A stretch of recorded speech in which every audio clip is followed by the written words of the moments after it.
Apollo 11 on CNN. Presented by Samsung QLED 8K.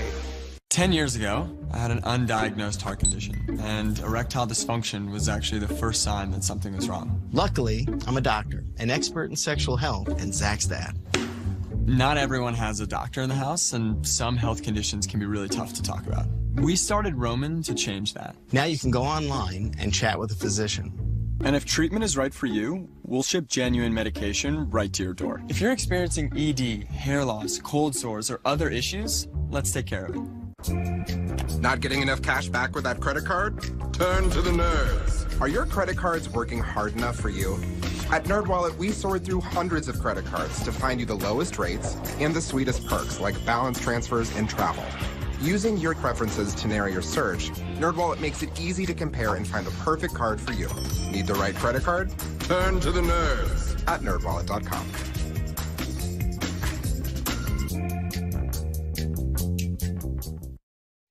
United Shades of America with W. Kamau Bell. New episode tonight at 10 on CNN. For 3 decades, Joe Biden cast his position against using taxpayer dollars to pay for abortions as an important matter of principle. Then on Thursday, he cast it away. I make no apologies in my last position, and I make no apologies for what I'm about to say. We now see so many Republican governors denying health care to millions of the most poorest and most vulnerable Americans by refusing even Medicaid expansion. I can't justify leaving millions of women without access to the care they need and the ability to exercise their constitutionally protected right. If I believe health care is a right, as I do, I can no longer support an amendment that makes that right dependent on someone's zip code.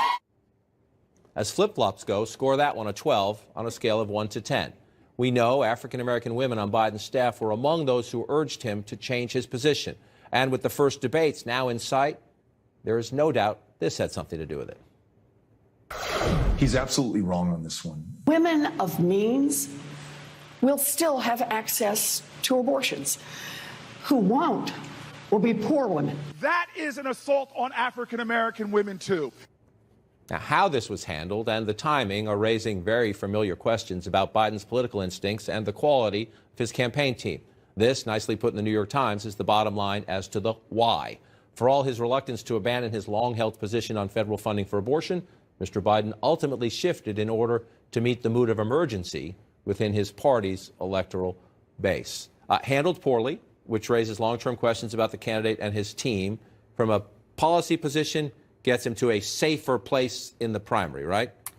Certainly a safer place in the primary. But I do think, and Jonathan wrote really nicely about this week, there is a theory of the case that Biden had getting into this race, which was essentially that the Democratic primary electorate is more moderate than it looks on cable television or on Twitter. And so he was going to play in that space. Right. And he was going to be comfortable playing in that space. This, I think, raises a question about whether he is questioning his own strategy. And to be doing that this early in the race